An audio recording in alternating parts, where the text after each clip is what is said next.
स्थानीय स्वशासन। स्थानीय स्वशासन स्वतंत्रता के बाद वर्ष 1957 में बलवंत राय मेहता समिति की स्तुतियों के आधार पर वर्ष 1959 में राजस्थान के नागौर से शुरू की गई त्रिस्तरीय पंचायती राज व्यवस्था सभी राज्यों में लागू है। वर्ष 1992 में संसद द्वारा पारित 73वें व 74वें संविधान संशोधन के बाद देश में पंचायती राज व स्थानीय स्वशासन में सुधार तथा स्थायित्व आया और इन संस्थानों को संवैधानिक दर्जा प्राप्त हुआ। संविधान के पंचायतों में स्थानीय स्वशासन से संबंधित भाग 9 में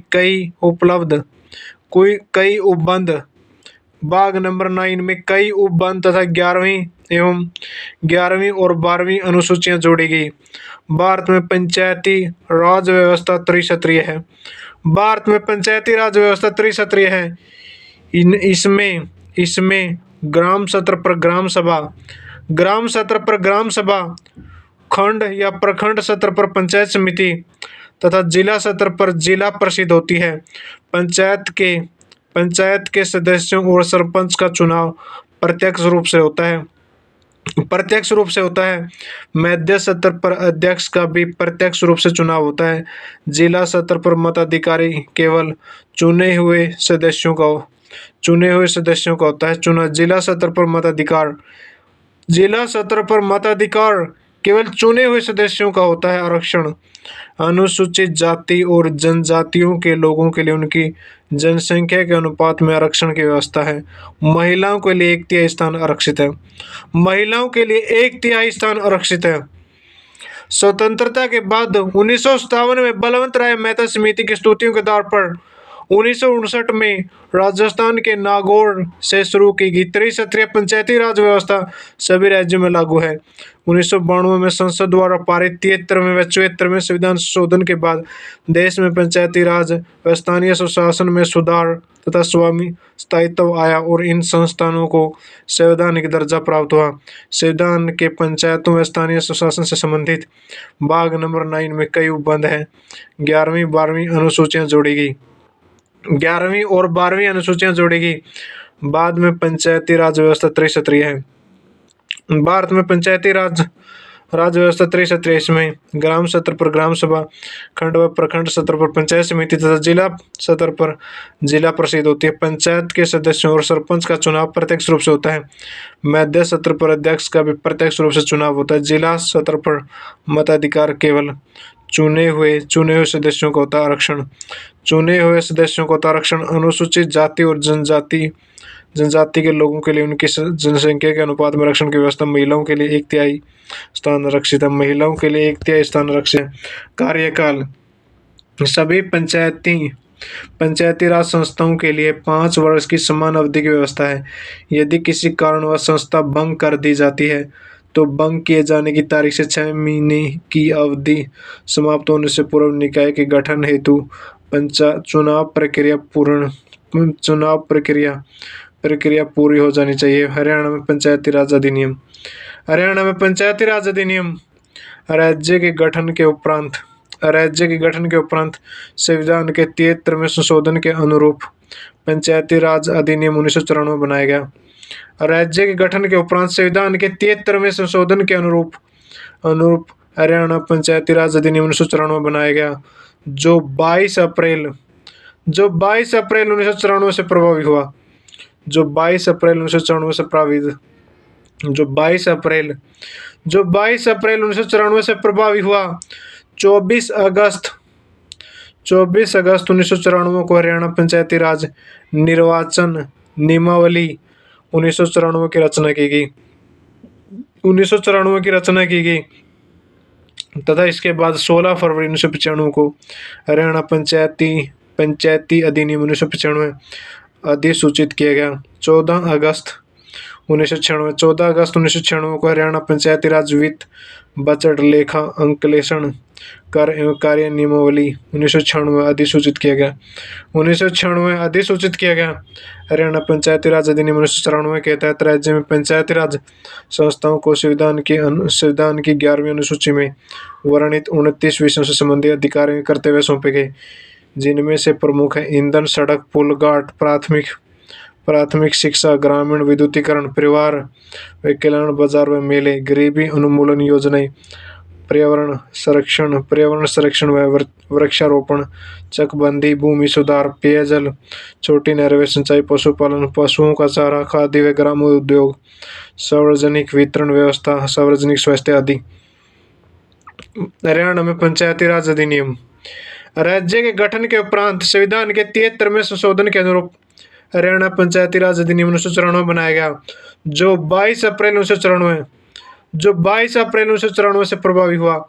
24 अगस्त 1994 को हरियाणा पंचायती राज निर्वाचन नियमावली 1994 की रचना की गई तथा इसके बाद 16 फरवरी 1995 को हरियाणा पंचायती राज अधिनियम 1995 अधिसूचित किया गया। 14 अगस्त 1996 को हरियाणा पंचायती राज वित्त बजट लेखा अंकलेषण तथा कार्य नियमावली 1996 अधिसूचित किया गया। कार्य नियमावली 1996 अधिसूचित किया गया। हरियाणा पंचायती राज अधिनियम 1994 के तहत राज्य में पंचायती राज संस्थाओं को संविधान की 11वीं अनुसूची में वर्णित 29 विषयों से संबंधित अधिकार एवं कर्तव्य सौंपे गए, इनमें से प्रमुख है ईंधन, सड़क, पुल, घाट, प्राथमिक शिक्षा, ग्रामीण विद्युतीकरण, परिवार व कल्याण, बाजार व मेले, गरीबी उन्मूलन योजना, पर्यावरण संरक्षण व वृक्षारोपण, चकबंदी, भूमि सुधार, पेयजल, छोटी नहरें, सिंचाई, पशुपालन, पशुओं का चारा, खाद्य व ग्राम उद्योग, सार्वजनिक वितरण व्यवस्था, सार्वजनिक स्वास्थ्य आदि। राजनीतिक एवं प्रशासनिक व्यवस्था। राजनीतिक एवं प्रशासनिक व्यवस्था क्या? राजनीतिक एवं प्रशासनिक व्यवस्था हरियाणा प्रदेश प्रशासनिक दृष्टि से छह मंडलों में विभाजित है। 6 मंडलों में रिपन का 1882 ईस्वी का संकल्प स्थानीय स्वशासन के लिए मैग्ना कार्टा का हैसियत रखता है। रिपन को भारत में स्थानीय स्वशासन का पिता कहा जाता है। रिपन को भारत में स्थानीय स्वशासन का पिता कहा जाता है। रिपन को भारत में स्थानीय स्वशासन का पिता कहा जाता है। पंचायती राज व्यवस्था का मूल उद्देश्य विकास की प्रक्रिया में जन भागीदारी को सुनिश्चित करना तथा लोकतांत्रिक विकेंद्रीकरण को बढ़ावा देना है। पंचायती राज का शुभारंभ स्वतंत्र भारत में 2 अक्टूबर 1959 ईस्वी को भारत के प्रथम प्रधानमंत्री जवाहरलाल नेहरू के द्वारा राजस्थान राज्य के नागौर जिले में हुआ। 11 अक्टूबर 1959 को पंडित नेहरू ने आंध्र प्रदेश राज्य में पंचायती राज को यदि किसी विधि के अधीन पहले ही विघटित नहीं कर दिया जाता तो उसकी अवधि अपने प्रथम अधिवेशन के लिए नियत तारीख से 5 वर्ष तक होगी। अनुच्छेद 243 है, यदि किसी पंचायत को समय पूर्व विघटित कर दिया जाता है तो उसका निर्वाचन 6 महीने के भीतर शेष बचे हुए अवधि के लिए कराया जाएगा। पंचायती राज व्यवस्था में सुधार हेतु गठित समितियां। बलवंत राय मेहता समिति 1957, अशोक मेहता 1977, पीवी के राय समिति 1985, LM सिंघवी समिति 1986, 64वां संविधान संशोधन 1989, 73वां संविधान संशोधन अधिनियम 1993, 73वां संविधान संशोधन अधिनियम 1993, 73वां संविधान संशोधन 1993 हो गया। 73वां संविधान संशोधन अधिनियम 1993, 73वां संविधान संशोधन अधिनियम 1993 यदि पंचायत ऐसे समय विघटित किया जाता है जब उसकी अवधि 6 माह से कम बची हो तो शेष अवधि के लिए निर्वाचन कराना जरूरी नहीं होता। अनुच्छेद 243 के अनुसार पंचायत का सदस्य बनने के लिए न्यूनतम आयु 21 वर्ष। अनुच्छेद 243 के अनुसार पंचायत का सदस्य बनने के लिए न्यूनतम आयु 21 वर्ष। 73वां संविधान संशोधन पंचायती राज से संबंधित है। 73वां संविधान संशोधन पंचायती राज से संबंधित है। इसके द्वारा संविधान के भाग नंबर 9 अनुच्छेद 243 क से 9 तक कुल 16 अनुच्छेद हैं। क से ण तक कुल 16 अनुच्छेद हैं तथा अनुसूची 11 का प्रावधान किया गया है। अनुसूची 11 का प्रावधान किया गया है। 73वां संविधान संशोधन पंचायती राज से संबंधित है। इसके द्वारा संविधान के भाग नंबर 9 अनुच्छेद 243 क से ण तक कुल 16 अनुच्छेद हैं 2 तथा अनुसूची 11 का प्रावधान किया गया है। अनुसूची 11 का प्रावधान किया गया है। 73वां संविधान संशोधन पंचायती राज से संबंधित है। 73वां संविधान संशोधन पंचायती राज से संबंधित है। इसके द्वारा संविधान के भाग नंबर 9 अनुच्छेद 243 क से ण तक कुल 16 अनुच्छेद हैं तथा अनुसूची 11 का प्रावधान किया गया है। अनुसूची 11 का प्रावधान किया गया है। 73वां संविधान संशोधन पंचायती राज से संबंधित है। इसके द्वारा संविधान के भाग नंबर 9 अनुच्छेद 243 क से ण तक कुल 16 अनुच्छेद हैं तथा अनुसूची 11 का प्रावधान किया गया है। अनुसूची 11 का प्रावधान किया गया है। वर्ष 1986 में गठित LM सिंघवी समिति की सिफारिशों के आधार पर 73वां संविधान संशोधन अधिनियम 1993 के द्वारा पंचायती राज को संवैधानिक दर्जा प्रदान किया गया था। वर्तमान में पंचायती राज व्यवस्था नागालैंड, मेघालय तथा मिजोरम राज्यों को छोड़कर अन्य सभी राज्यों में तथा दिल्ली को छोड़कर अन्य सभी केंद्र शासित राज्यों में लागू है। वर्तमान में पंचायती राज व्यवस्था नागालैंड, मेघालय और मिजोरम नागालैंड, मेघालय तथा मिजोरम राज्यों को छोड़कर अन्य सभी राज्यों में है। दिल्ली को छोड़कर अन्य सभी केंद्र शासित राज्यों में लागू है।